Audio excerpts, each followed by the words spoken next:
Skiki por diaste la chan poi atra matra Jesu un wan no shapurte un wan shall no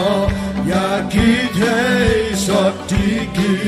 bastard pan yai pen kret lem man tai dalele ala no men wan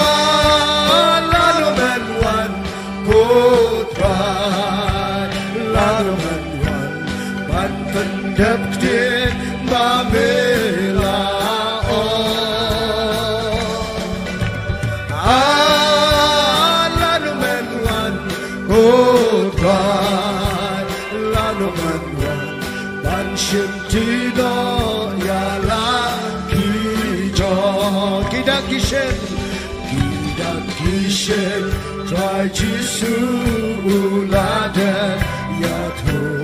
yashang hagi bandishan mayaki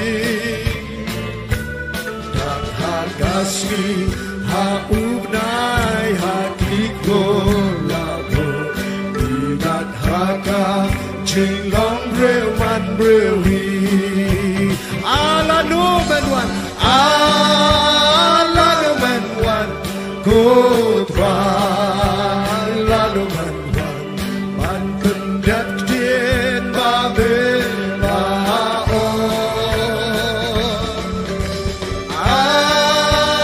lalu manwan kutran lalu manwan man shintino ya la kijo dai jisula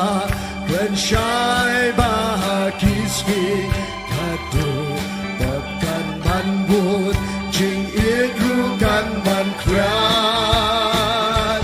go bak ba itu gintre in nong man kachu dan dunya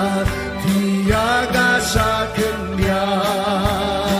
ala nu men wan ala nu men wan